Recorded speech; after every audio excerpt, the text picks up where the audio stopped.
बिस्मिल्लाहिर्रहमानिर्रहीम। Student, last time हमने जो आर्टिकल पढ़ा था that was the Ampere's law. आज हम उस एम्पेयर्स लॉ की एक बेसिक एप्लीकेशन स्टडी करते हैं। और वो एप्लीकेशन क्या है जी? आज हमने मेजर करना है magnetic field due to a solenoid. आप इसकी हेडिंग लिख लें जी, मैग्नेटिक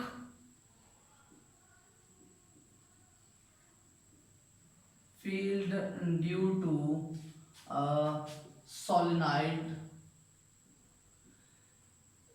इसमें जो सबसे पहली बात हमारी डिस्कशन के लिए होगी वो ये कि सॉलिनॉइड होता क्या है। आप सिंपल इमेजिन करना चाहते हैं तो आपने एक स्प्रिंग देखा हुआ है।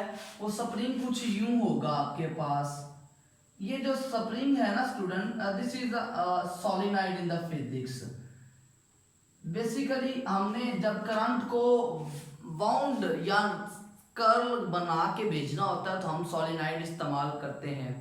अब इस सॉलिनॉइड में मैग्नेटिक फील्ड भी प्रोड्यूस होगा, और वो मैग्नेटिक फील्ड किस तरह से होगा आपने वो जज करना है जी। स्टूडेंट, सबसे पहली बात ये है, हमें इसके जो चीज़ें आपको याद रखने के लिए हैं वो ये हैं कि फील्ड सॉलिनॉइड के अंदर पैदा होता है। और उसकी डायरेक्शन आप कैसे मेजर करते हैं जी? आपने सॉलिनॉइड का करंट फ्लो देखना है। करंट फ्लो से क्या मुराद है? मैं कहता हूं करंट की डायरेक्शन ये है, ठीक है। इसका मतलब ये हुआ कि करंट मेरे पास मूव कर रहा होगा यूं और यूं। मतलब कहने का ये हुआ करंट मेरे पास यूं फ्लो कर रहा है, इस तरह से ऐसे फ्लो करता हुआ जा रहा है ऊपर से नीचे की तरफ। ये गया ऊपर, ऊपर से फिर नीचे, and so on current flow करता गया, ठीक है। ये जो थंब होगा ये पॉइंट आउट करता है नॉर्थ पोल की डायरेक्शन को। तो इसका मतलब ये हुआ कि हमारे पास जो करंट होगा उसकी डायरेक्शन क्या आ जाएगी? नॉर्थ से साउथ पोल की तरफ, ठीक है। सिंपल सी बात है कि आपने जब मैग्नेटिक फील्ड बनाना होता है तो आप क्या करते हैं? नॉर्थ से साउथ की उसकी डायरेक्शन प्लॉट करते हैं। तो ये मेरे पास डायरेक्शन आ जाती है जी।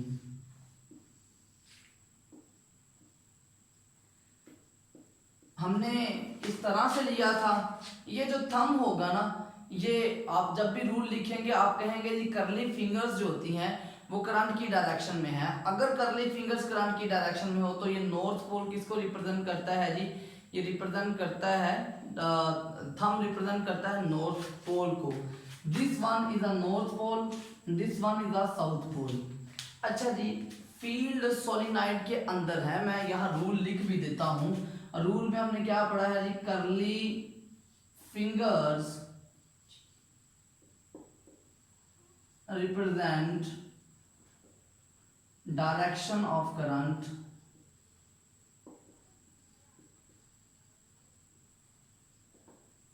और हमारे पास क्या होगा जी? थंब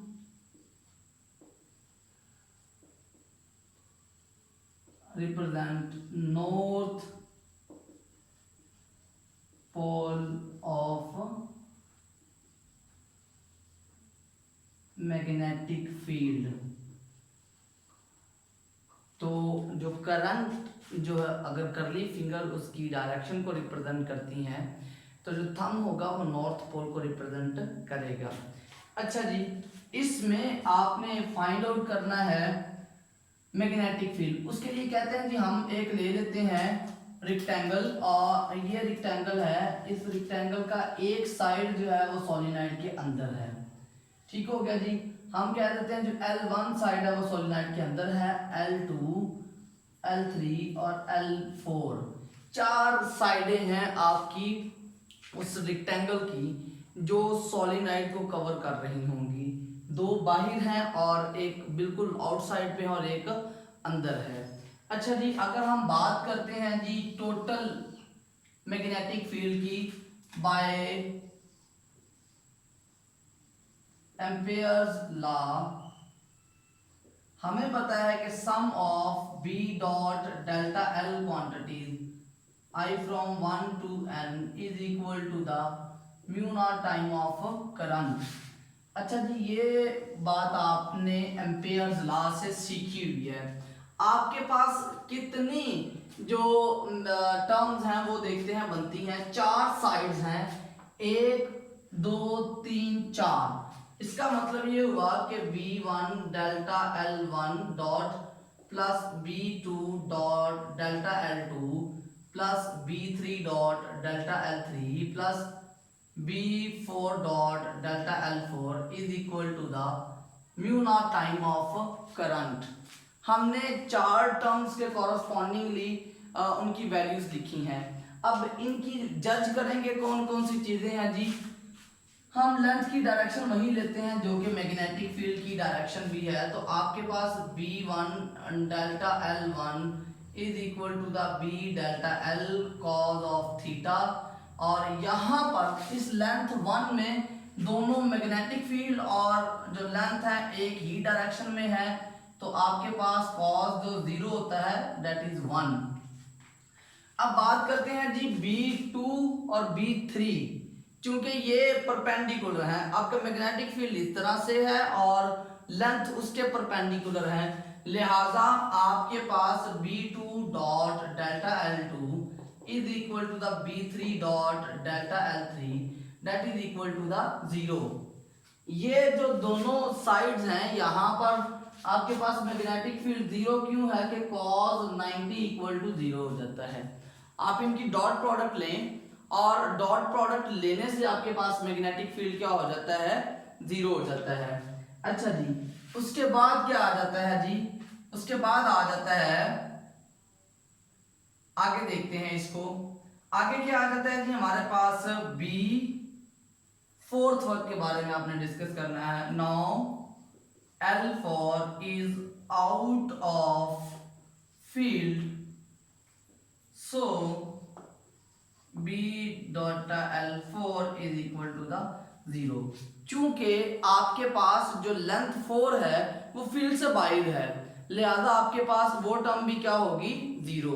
अब नेट क्या बनता है जी, B1 delta L1 is equal to the B is equal to the mu naught time of current. 1 1 हम खत्म कर देते हैं, ये आपके पास बचेगा जी mu naught time of current. ये जो टर्म है वो आपके पास बच जाती है। डेल्टा की बजाय भी आप सिंपली L लिख लें, B L is equal to the mu naught time of current. तो B क्या निकलेगा, mu naught time current over length. इसको नाम दे देते हैं इक्वेशन नंबर 1 का। अब कौन सी बात है जो अननोन रह गई है, and that is current. Current को मेजर करना है जी हमने। No measure current. अच्छा जी, अब करंट की बात करते हैं। करंट आप कैसे मेजर कर सकते हैं, उसके लिए देखें, आपके पास एक लेंथ में से करंट मेजर कर रहा है, गुजर रहा है, दूसरे में से गुजर रहा है, तीसरे में से गुजर रहा है, एंड सो ऑन।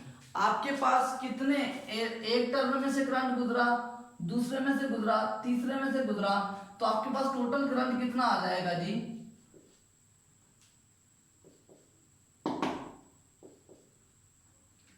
जो टोटल करंट आपके पास आ जाता है वो कितना आ जाता है, वो देख लेते हैं जी। एन आई के बराबर आ जाता है। टोटल करंट हमारे पास किसके बराबर आ जाता है, N I. So B will be equal to the, B is equal to the mu naught over L into N I. ये एक एन टर्म्स में से गुजरने वाला करंट है। आप लिख सकते हैं mu not an over L I, this is number of turns per unit length. इसको हम लिख सकते हैं स्मॉल एन। तो ये जो एक एक्सप्रेशन बनता है, ये एक्सप्रेशन हमें बताएगा जी आप किसी भी सॉलिनॉइड में से कैसे मैग्नेटिक फील्ड मेजर आउट कर सकते हैं।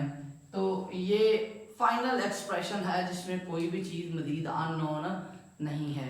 होप कि आपको ये चीज़ें आसान लगी होंगी और आपने इसमें से काफ़ी चीज़ें नोट करके याद भी कर लिया है। अपना बहुत ज़्यादा ख्याल रखिएगा जी। अल्लाह हाफिज़।